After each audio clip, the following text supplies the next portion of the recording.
They called it race music first, then rhythm and blues, but neither name could hold what was happening. Voices that had spent lifetimes praising in pews, suddenly declaring themselves on wax. Blues guitarists finding the pocket where Saturday night met Sunday morning in a groove so undeniable it rewrote the rules of popular music.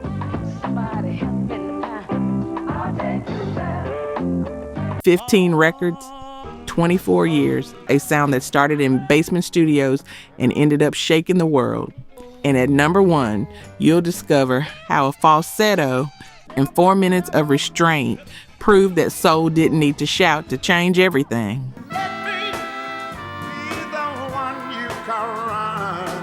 Number 15, Good Rockin' Tonight, Wynonie Harris, 1948. Wynonie Harris dropped Good Rockin' Tonight in 1948 and immediately shifted the landscape. Originally written by Roy Brown a year earlier, Harris's version took the jump blues template and gave it a sharper, harder edge. His booming voice and driving backbeat made the track a jukebox staple and a number 1 hit on the R&B chart. Notice the gospel-like shouting mixed with dance floor urgency. The energy was raw, confident, and unapologetic.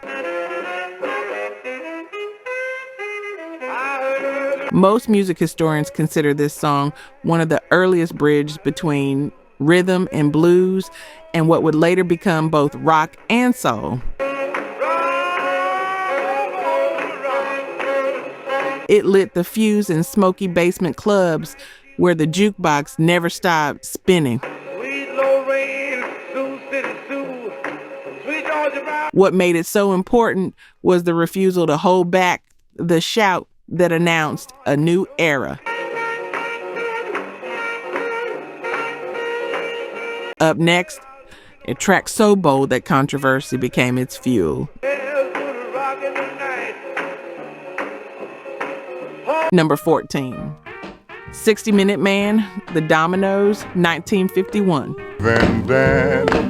I'll rock 'em, roll 'em on. Released in 1951, 60-Minute Man was one of the boldest records of its era. Then you holler, please don't stop. Don't stop. There'll be 50 minutes. Performed by Billy Ward and his group, The Dominoes, it mixed smooth gospel-style harmonies with lyrics that shocked radio censors. Man, call him to love and then Lead singer Bill Brown bragged about his romantic stamina, making it one of the first hit records to feature overtly sexual themes. No man ain't treating you right.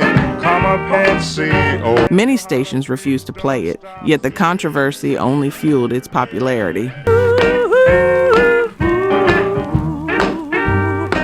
Catch how the vocal arrangement stays church clean while the words push past every line. That tension made it irresistible.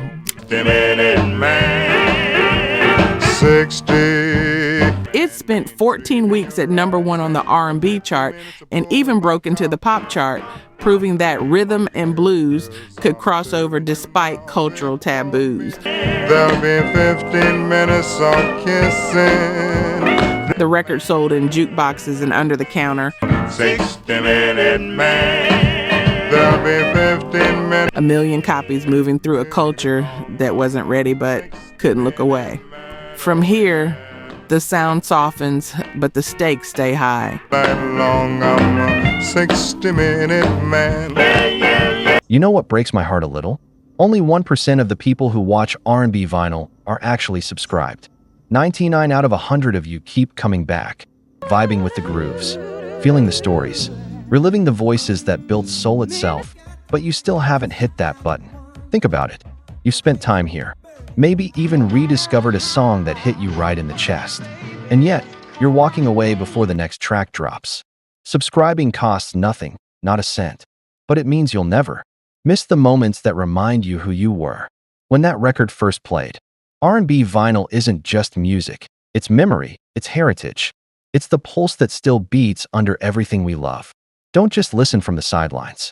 Be part of the 1% who keep the soul alive. Hit subscribe, stay, groove, and keep the record spinning with us.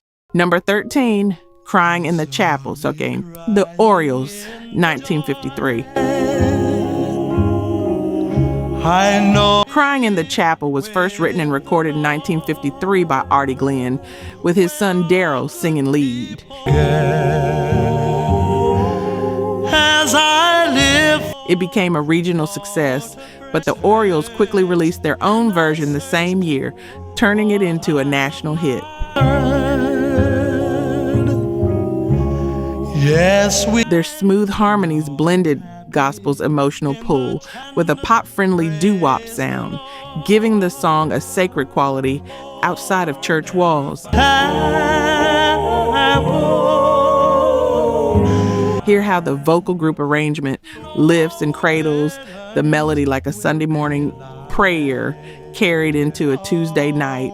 For soul and R&B history, it showed how spiritual themes could break into mainstream charts without losing their reverence. That crossover appeal laid vital groundwork for the gospel-rooted soul movement that followed in the 1960s. search and you search, but you. The record played on car radios and in living rooms, proving that devotion could travel anywhere. I am happy. After gospel-tinged harmonies slipped into the pop charts, a track so bold it was banned still became a million seller. Just to sing. Number 12, Work With Me, Annie. Hank Ballard and the Midnighters, 1954. Released in 1954, Work With Me, Annie became a massive R&B hit, but stirred controversy almost immediately. Hank Ballard's playful lyrics about romance and intimacy were considered too suggestive for radio, leading many stations to ban it outright. Despite the ban, or perhaps because of it, the song sold over 1 million copies and topped the R&B chart.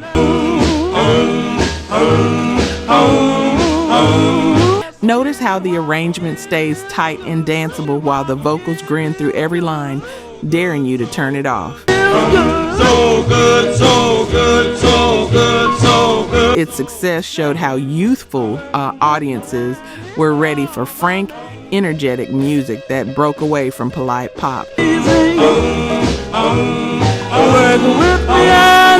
It also inspired several answer songs, including Annie Had a Baby and Roll With Me, Henry, proving how influential and marketable risque R&B could be. The record moved through block parties and jukeboxes like wildfire, unstoppable and unapologetic. From swagger and scandal, we shift to raw, unguarded emotion. Number 11, Please, Please, Please, James Brown and the Famous Flames, 1956. Released in 1956, Please, Please, Please was James Brown's debut single with the Famous Flames.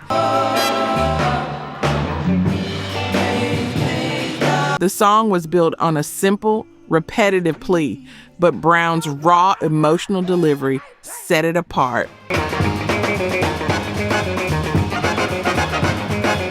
Inspired by a line scribbled on a napkin, the record didn't chart high initially, but it became a staple of Brown's live shows.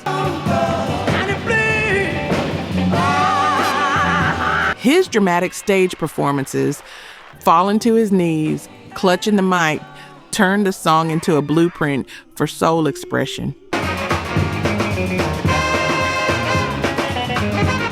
Right before each chorus, hear how his voice tightens and the desperation becomes physical, not just lyrical. It marked the arrival of a singer who would redefine rhythm and blues, showing how sheer vocal passion could carry a track into history.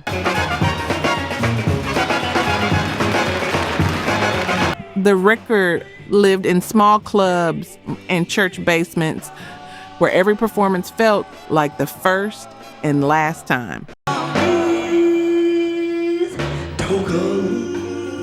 Next, Heartbreak gets a gospel treatment that changes everything. Finding this helpful? Tap subscribe and drop your pick so far. Number 10, Drown in My Own Tears, Ray Charles, 1956. Drown in My Own Tears was originally written and recorded by pianist Lula Reed in 1951, but Ray Charles transformed it into a slow gospel-inspired ballad in 1956, and it became his first number one hit on the R&B chart. His church-trained vocal delivery, backed by piano and horns, made the song feel like a sermon of heartbreak. Catch how the organ slides in behind each phrase, turning confession into conviction.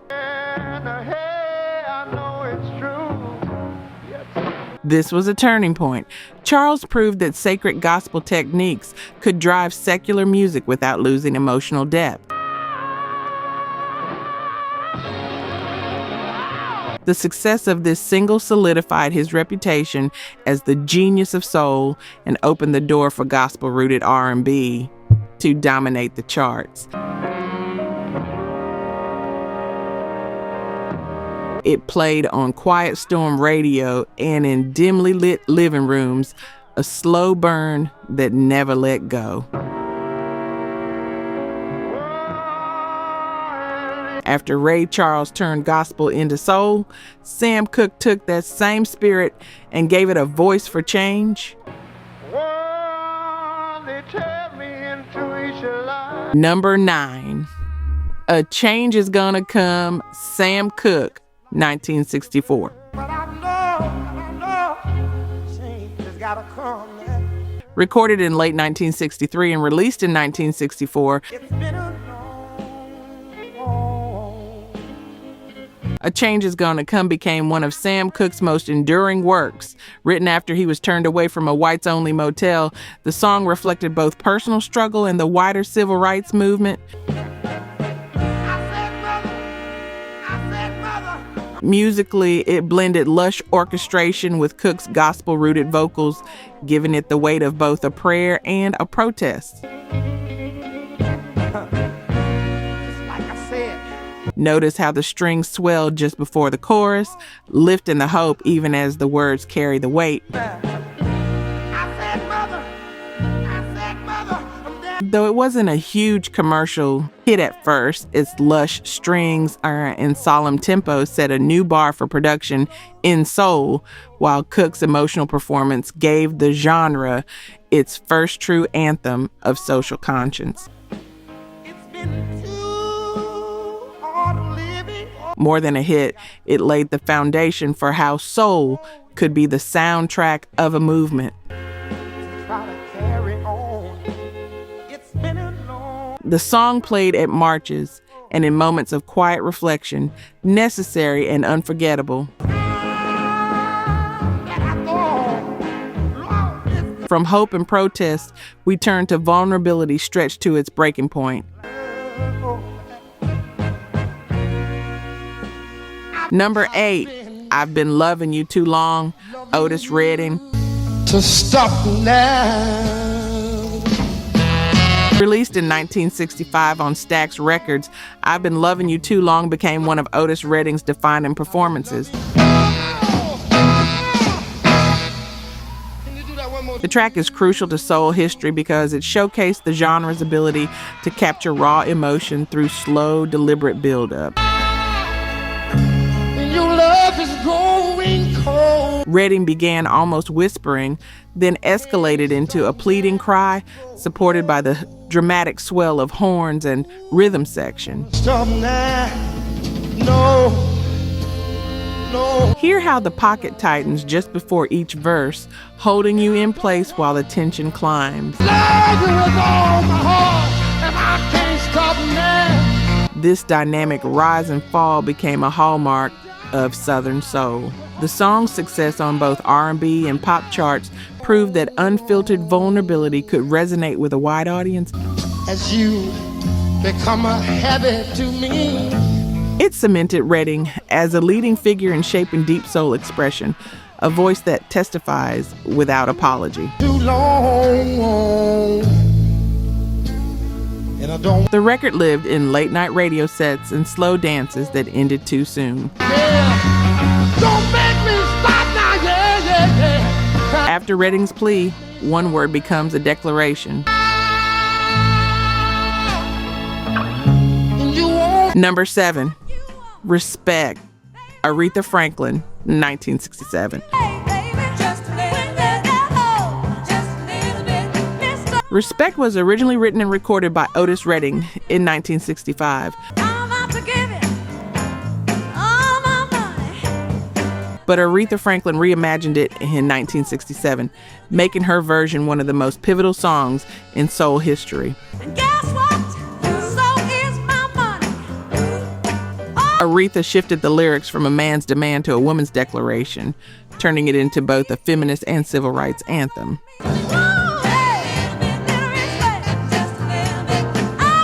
Musically, the track is driven by her gospel-trained vocals, the punch of the Muscle Shoals rhythm section, and the unforgettable RESPECT breakdown that spells power into every syllable.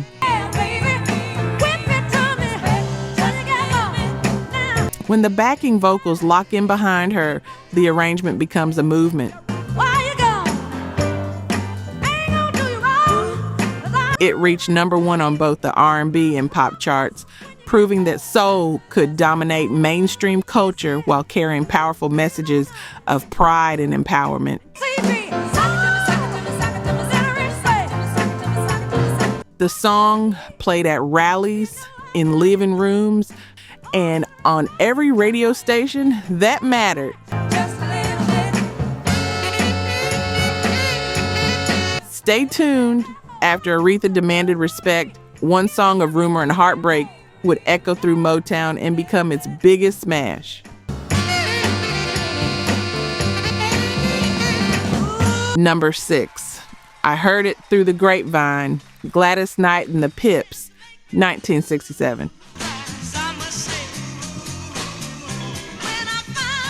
Few songs in soul history are as influential as I Heard It Through the Grapevine.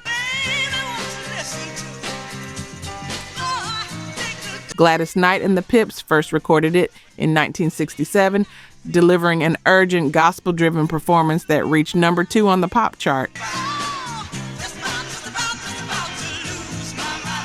A year later, Marvin Gaye's slower, haunting version pushed the song even further, topping both the R&B and pop charts for weeks and becoming Motown's best-selling single at the time.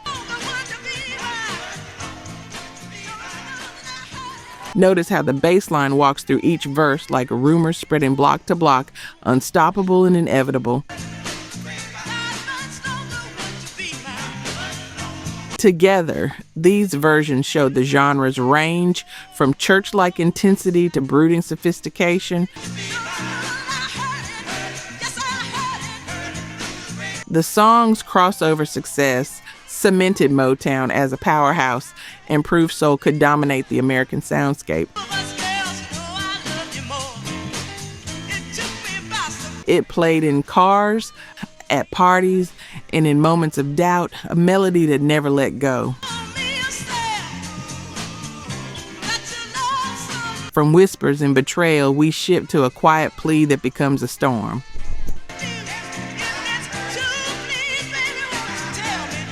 Still with us? Drop a comment. Which song so far deserves more recognition today? Number 5, Try a Little Tenderness, Otis Redding, 1966. A little tenderness, yeah. Try a Little Tenderness was originally written in 1932 by Jimmy Campbell, Reg Connolly, and Harry M. Woods. Says no. But wow. The song had been recorded as a smooth pop ballad by artists like Bing Crosby and Frank Sinatra, but Redding completely reimagined it in 1966. They all spoke so gentle, yeah. Backed by the Stax House Band, he began the track gently before pushing it into a fiery, gospel-inspired climax that made the walls shake. Yeah, man, all you got to do is know how to love it. Hear how the horns arrive like a verdict, framing the moment when restraint becomes release. This dramatic build became a hallmark of soul, turning an old standard into something raw, immediate, and deeply personal.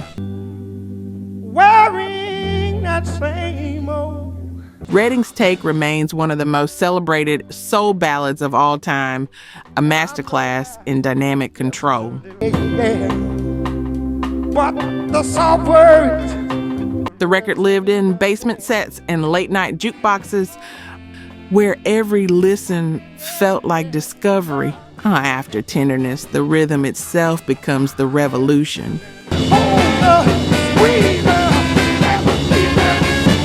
Number 4, Papa's Got a Brand New Bag, James Brown, 1965. Released in 1965, Papa's Got a Brand New Bag marked a turning point not only for James Brown, but for the direction of black music. Built on a stripped-down 12-bar blues form, the track shifted focus from melody to rhythm. Get up, what do we mean? Are you ready? Yeah. I see you ready. The horn stabs, sharp guitar chords, and Brown's syncopated vocal style created an entirely new groove that moved hips before it moved heart. This was the birth of funk, but it also reshaped soul, showing that rhythm and percussive drive could be the centerpiece of a song. The single hit number 1 on the R&B chart and crossed into the pop top 10, expanding the reach of Brown's innovations. I feel good. I want to get up and do my thing. Catch how the drums drop into the pocket and refuse to let go. It's a pulse, not a performance. The record played at block parties and in cars with the windows down. Unstoppable. Look here. Can I go back? Can I go back? Up next, after James Brown gave soul its groove, Marvin Gaye gave it a conscience. Like a sex machine. Number 3, What's Going On? Marvin Gaye, 1971. There's far too many of you dying. Marvin Gaye's What's Going On arrived in 1971 at a time when Motown was known for polished love songs and dance hits. Instead, Gaye delivered a socially conscious track that addressed war, poverty, and injustice with a tenderness that made it impossible to ignore. Framed through the smooth textures of soul, the arrangement layered lush strings, soft percussion, and multi-tracked vocals, creating a more introspective sound than Motown had attempted before.